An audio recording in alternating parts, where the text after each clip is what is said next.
This is Christopher Holcomb with another fantastic episode. This episode, I know in the previous ones I've talked about buying properties, talked about rehabbing, talked about 5 things you need to know when starting your business. Today I want to talk about property management. Now, for a lot of you individuals, you probably, if you're in real estate or you're an investor or you're looking about or thinking about doing real estate, you're probably thinking about, should I get a property management?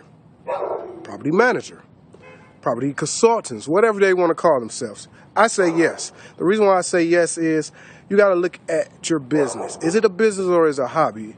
Did you get into the business and say it is a business to be a landlord, or did you get into business to do real estate? And that's 2 different things. You're doing to do a landlord, then get you a lot of properties, buy and hold, or flip, or whatever you're going to do, and manage them. The thing with that is a time consumer, and it takes away from your other opportunities to do business. So first and foremost, I would say be very aware of that. I would say also, if you want to get experience and understand how the process works, then do one. Grab a property, manage the tenant, go through all the background checks and verifications, credit reports, things like that, and just understand dealing with that person day to day, month to month, following up on payments, making sure things are done regarding the property, making sure that you're up to date with any updates need to be doing with the property. It'll give you a refreshing viewpoint of what needs to be done by property management, and it helps you look for one. I think everybody needs a property management because, to me, being a landlord is a do-it-yourself type business, and I'm not a do-it-yourself type person. I like to be able to market more opportunities for other businesses and also look for other opportunities of growth in my business. And if I'm running my business as a CEO, I don't have time to deal with tenants regarding nickel and dime situations. That's why I hire property management. And most property management companies are very inexpensive. You know, they'll charge you first month rent and 10% from there or something like that. You know, I definitely would tell you to research it very, very extensively because there's a lot of mom and pop, as I call them, property management companies. And to me, I think your property management should have a couple of things. One, they should either have an agent within their company or be an agent themselves or a broker. They should have several certifications. That would be another thing, to do background checks, work with a lot of different organizations, also certifications of checking properties, placing tenants, doing qualifications on them, background checks. So you want those to do that.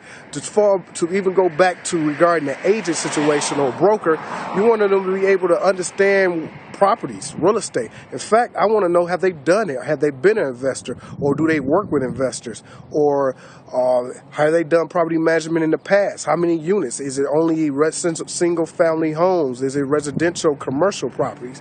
Things of that nature. Because you want somebody that's well versed in dealing with different situations.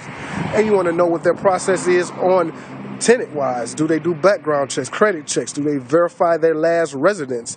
Do they, what process do they do in collections? What other verifications do they get? These are some things you need to do as due diligence. I would say real estate is all about due diligence. It starts out the due diligence of what your model is going to be in real estate, and then the due diligence of that model. Secondly, how you're going to do it, flipping, buying and holding, and even if you're going to do property management. So I just wanted to tell you, especially in Detroit, I would say property management is vital because you deal with all types of people in different class economically. So some people, if you deal with Section 8 tenants, you really may not want to deal with Section 8 tenants. You just want the money to be deposited, but you still got to have property management because when things go wrong, they will call. And they will call at all day and times of the day.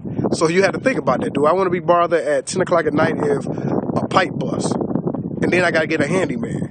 And then I got to get the handyman there. And then I got to pay the handyman. You want a property manager to be able to handle all of that and just have a format weekly of whatever, anything that happened, a status update, funding, things to that nature. So you want to very much do your due diligence and research property management and find out the ones that fits your model and suits you best, because you definitely got to have a personal relationship with them to make sure they understand what you're doing and how to handle your clients. So those are a couple things I wanted to share with you and let you know. Property management to me is ideally if you're doing a real estate business, because you don't definitely want to be dealing with the day-to-day of dealing with tenants.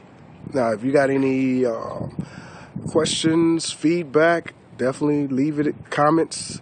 If you like the video, you want to subscribe because I got a lot of other videos you can.